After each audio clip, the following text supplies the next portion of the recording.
Bismillahirrahmanirrahim. Alhamdulillah wassalatu wassalamu ala nabiyyina Muhammad wa ala alihi wa sahbihi wa sallama tasliman katsira, amma ba'd. Alhamdulillah, kita kembali melanjutkan pelajaran kita tentang al-adab wal akhlak. Sekarang kita masuk pada tema berikutnya, yaitu tentang as-sidqu yahdi ilal bir. Kejujuran bisa menunjukkan kepada kita kepada jalan kebaikan. Di sini ada dalam sebuah hadis yang diriwayatkan oleh Imam Bukhari wa Muslim wa Abu Daud wa Tirmidzi. Wa hadza lafzul Bukhari, dan lafaznya ini itu dari Imam Bukhari dalam Sahih Al-Bukhari Kitabul Adab, yaitu dari sahabat Abdullah bin Mas'ud radhiyallahu anhu. Dari sahabat Abdullah bin Mas'ud radhiyallahu anhu, an Nabi sallallahu alaihi wasallam qala, dari Nabi sallallahu alaihi wasallam bersabda, inna sidqa yahdi ilal bir. Sesungguhnya kejujuran itu mengantarkan kepada kebaikan. Wa innal birra yahdi ilal jannah. Dan sesungguhnya kebaikan itu mengantarkan kepada al-jannah. Wa innar rajula la yasduqu hatta yakuna siddiqan. Dan sesungguhnya seseorang itu kalau dia senantiasa jujur hatta yakuna siddiqan, maka dia pun akan menjadi seorang yang jujur. Wa innal kadhiba yahdi ilal fujur. Dan sesungguhnya dusta mengantarkan kepada kejelekan. Wa innal fujur yahdi ilal nar. Dan kejelekan itu mengantarkan kepada neraka. Wa innar rajula la yakdzibu hatta yuktaba 'inda Allahi kadzaban. Dan sesungguhnya seseorang yang senantiasa berdusta, maka akan ditulis di sisi Allah Subhanahu wa taala sebagai pendusta. Nah, sekarang kita lihat as-sidqu itu lawan dari al-kadzib. As-sidqu artinya kejujuran. Lawannya apa? Al-kadzib. Al-kadzib itu adalah dusta. Kejujuran minas sifatil hamidah. Kejujuran itu merupakan salah satu dari sifat-sifat terpuji. Sedangkan al-kadzib min sifati madmumah. Bahwasanya dusta itu merupakan sifat-sifat tercela. Jadi kejujuran ini Allah Subhanahu wa taala perintahkan kepada kaum mukminin dalam kitabnya, dalam Al-Qur'an. Sebagaimana Allah Subhanahu wa taala berfirman, ya ayyuhalladzina amanu taqullaha wa kunu ma'as-shadiqin. Allah di sini memanggil orang-orang yang beriman, ya ayyuhalladzina amanu, wahai orang-orang yang beriman. Ittaqullah, bertakwalah kalian kepada Allah. Wa kunu ma'as-shadiqin, dan jadilah kalian bersama dengan orang-orang yang jujur. Di sini perintah Allah Subhanahu wa taala supaya kita semua jadi orang-orang yang jujur. Jadi kalau Allah Subhanahu wa taala memanggil kita dengan sebutan amanu, orang-orang beriman, itu merupakan salah satu panggilan kasih sayang Allah Subhanahu wa taala kepada kita, orang-orang beriman. Ya kan? Tidak Allah perintahkan ya ayuhan nas, tapi Allah cuma khususkan kepada orang-orang beriman, yaitu kepada kita semua. Wa kunu ma'as-shadiqin, yaitu bersamalah kalian, jadilah kalian bersama dengan orang-orang yang jujur. Demikian pula Nabi sallallahu alaihi wasallam menganjurkan, wa hatha alaihi Rasul sallallahu alaihi wasallam. Ini Nabi menganjurkan, wa bayyana fadlahu, dan menjelaskan keutamaannya. fi ahadits mukhtalifatin, berbagai hadis. Di situ banyak tentang anjuran Nabi untuk menjadi orang-orang yang jujur. Nah, dan jujur itu sebenarnya bisa mendatangkan kenikmatan. Beda dengan dusta. Kalau kalian misalkan berdusta, pasti ada beban berat di hati kalian, ya kan? Kita dusta. Dan dusta itu tidaklah kita melakukan satu kedustaan, pasti akan diiringi kedustaan berikutnya. Begitu. Misalkan Abdullah, dia ambil pulpennya orang, kemudian dia tidak mengakui.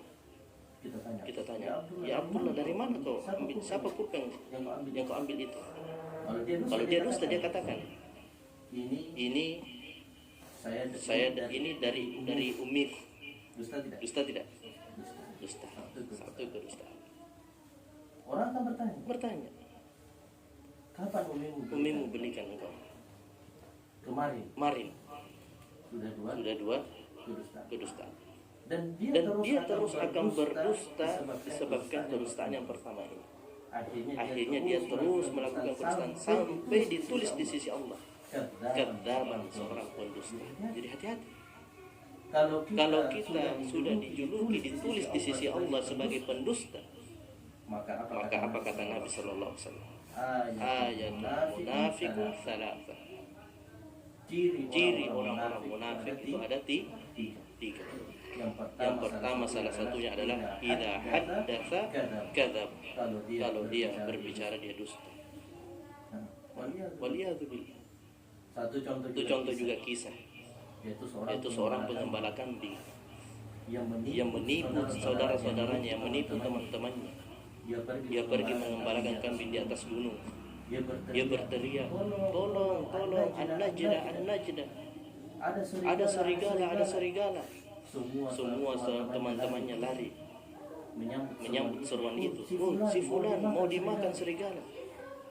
Sampai di sana dia cuma menipu teman-temannya. Satu kali mungkin orang masih tertib. Kedua kalinya orang sudah berpikir. Orang teman-temannya kembali. Kurang ajar si fulan. Dia membohongi kita. Dia ingin menipu lagi temannya.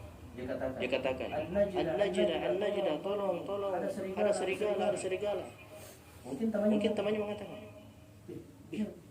mungkin ini betul, dia akan dimakan betul serigala. Tapi temannya lain mengatakan, tidak usah, nanti dia berdusta. Akhirnya sampai ke sana, dia berdusta lagi. Akhirnya ketiga kalinya, serigala betul-betul datang. Dia minta tolong, an-najda, tolong, ada serigala. Teman-temannya tidak lagi. Kenapa? Dia tidak percaya lagi. Teman-temannya tidak percaya lagi kepada dia. Kenapa? Karena dia telah melakukan satu kedustaan. Apa yang terjadi? Maka binasalah dia. Nah, itulah jeleknya orang pembohong. Setiap hari kita melakukan kebohongan, maka orang tidak akan percaya lagi sama kita. Walaupun suatu saat kita jujur, orang tidak akan lagi percaya. Baca apa? Jawab ya Allah. Balas yahdikumullah wa yuslih. Nah, begitu. Jadi itulah pentingnya kita berbicara jujur. Itu di dunia. Orang tidak percaya. Jadi ikutnya di dunia itu orang tidak percaya sama kita. Lebih lagi di akhirat. Di akhirat ikutnya hukumannya lebih besar, lebih berat. Allah Subhanahu wa taala berfirman, innal munafiqina fid darkil asfali minan nar. Sesungguhnya orang-orang munafik itu ditempatkan di kerak dasar api neraka jahanam. Itulah bahayanya dusta. Fafi hadzal hadits bayyana lana anna sidqa yaftahu lil muslimi abwabal khair. Dari hadis ini telah menjelaskan kepada kita bahwasanya kejujuran itu membuka pintu-pintu kebaikan bagi orang muslim. Kalau kita jujur, maka pintu-pintu kebaikan akan terbuka kepada kita. Ya.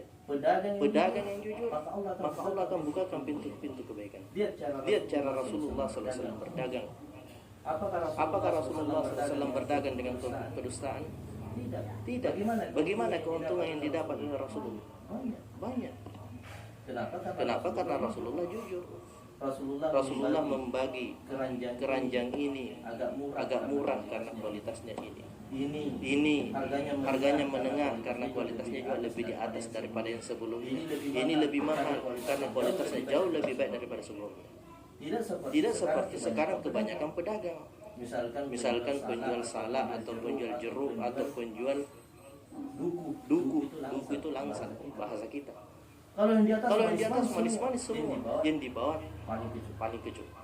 Pas disuruh coba, ya silahkan datang coba. Salaknya ini manis sekali, jeruknya manis sekali, dimakan. Iya, mas. Pas semua diambil, dibeli, diambil yang bawah. Timbang. Itu pun cara menimbangnya curang. Sampai ke sini. Nah, mata tidak bisa terbuka. Saking kejutnya. Iya, begitu. Nah, pedang itu tidak jujur. Kira-kira besok masih mau beli tidak? Tidak. Kira-kira pintu kebaikan terbuka bagi dia tidak? Akhirnya rezekinya berkurang. Kenapa berkurang? Karena dia tidak jujur. Seandainya dia jujur, besok kita ingin beli, maka kita datangi tempatnya. Nah, itulah hikmahnya kenapa pentingnya yang namanya asid. Orang itu bagus, orangnya jujur. Walaupun mungkin ada kecut, tetap orang akan datangi dia daripada bilang manis ternyata kecut. Paham ya? Nah, jadi pintu-pintu kebaikan terbuka bagi orang-orang yang jujur. Nah, bukan cuma itu. Tudkhilu sahibaha al-jannah, maka dimasukkan pula orangnya ke dalam al-jannah, surga. Luar biasa. Ada kisah di zamannya Umar bin Khattab radhiyallahu taala. Di zamannya Umar menjadi khalifah itu.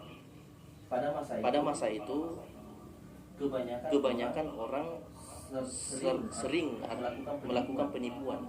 Penipuannya apa? Mencampur susu dengan air. Kalau kan dulu penjual susu itu karena ingin laku banyak, akhirnya susunya itu dicampur dengan air. Nah, maka Umar keliling kampung setiap malam. Karena kebiasaannya Umar itu kalau dia hendak tidur, dia tidak tidur sebelum dia inspeksi di setiap kampung wilayah yang dia kuasai. Dia jalan patroli namanya sendiri. Nah, akhirnya dia menemukan satu rumah yang masih menyala lampunya. Umar mendekati perlahan-lahan. Ternyata rumah itu ada seorang anak perempuan dan seorang ibunya. Anak perempuan bersama ibunya lagi berbicara. Ternyata ini keduanya adalah pedagang susu. Dibantu oleh anak putrinya, anak perempuannya. Ibunya mengatakan, wahai anakku, campurlah susu itu dengan air. Anaknya mengatakan, tidak wahai ibu, tidak boleh. Bukankah ini suatu penipuan? Maka ibunya mengatakan, sudah campur saja. Tidak ada juga orang lain yang lihat. Khalifah juga tidak lihat. Dan kebanyakan orang juga melakukan demikian. Makanya campur saja. Maka anak itu mengatakan, wahai ibu, walaupun orang-orang tidak melihat kita, walaupun khalifah tidak melihat kita, tapi Allah melihat kita. Ini perbuatan dosa, wahai ibu. Anak itu tidak mencampur susu itu dengan air. Umar pulang. Esok paginya Umar mendatangi anaknya, putranya. Salah seorang putra Umar, dia panggil. Saya lupa namanya siapa. Dia mengatakan, ya fulan, wahai anakku, datangilah rumah ini dan lamar putri pedagang susu itu. Langsung Umar ingin menjadikan anak pedagang susu itu sebagai menantunya. Kenapa? Disebabkan karena kejujuran. Presiden melamar anak penjual susu. Gembira tidak? Misalkan Ali, ya, orang yang hidup di bawah misalnya, tiba-tiba ada presiden datang. Ali mau tidak jadi menantuku? Nah, pasti senang. Nah, kenapa? Umar melamar anak penjual susu itu disebabkan karena kejujurannya. Tuh. Nah, itulah kenapa kejujuran itu bisa membuka semua pintu-pintu kebaikan. Nah, ternyata setelah menikah anaknya Umar ke putri pedagang susu, maka lahirlah beberapa ulama-ulama besar dari kedua. Allah berkahi. Nah, setelah itu dimasukkan pula dalam al-jannah. Nah, wa innal ladzi yasduqu fi qawlihi wa 'amalihi yuhibbuhu Allah wa diddu sidqal kadhibu alladzi nahana Allah anhu fil Qur'an. Jadi kejujuran itu baik dia jujur dari segi ucapan, baik jujur dari segi amalan, Allah Subhanahu wa taala mencintai. Dan lawannya adalah kadzib, dusta. Allah Subhanahu wa taala melarangnya dari Al-Qur'an. Dan Nabi pun sallallahu alaihi wasallam melarang kita untuk dari sifat seperti itu. فعلينا أن نلتزم الصدق ونبتعد عن الكذب ليرضى الله عنا ويدخلنا الجنة. Maka hendaklah bagi kita untuk senantiasa memelihara kejujuran dan menjauhkan diri dari kedustaan agar Allah Subhanahu wa taala meridhoi kita semua dan memasukkan kita semua dalam al-jannah. Faedah yang bisa kita ambil dari hadis ini ada 3. Yang pertama, iltizamus sidqi fil qawli wal amal. Kewajiban jujur pada ucapan dan amalan. Nah, wal i'tiqad dan keyakinan. Yang kedua, tarkul kadhiba in kana qalilan, menjauhkan diri dari dusta walaupun sedikit. Yang ketiga, akibatus shadiqina al-jannah, dan balasan bagi orang-orang yang jujur adalah al-jannah. Wal akibatul kadhibina an-nar, dan balasan bagi orang-orang yang dusta adalah neraka. Nah, inilah pada pagi hari ini pelajaran kita tentang al-adab. Lebih dan kurang yang mohon dimaafkan. Wa akhiru da'wana alhamdulillahirabbil alamin. Baca doa kafaratul majelis.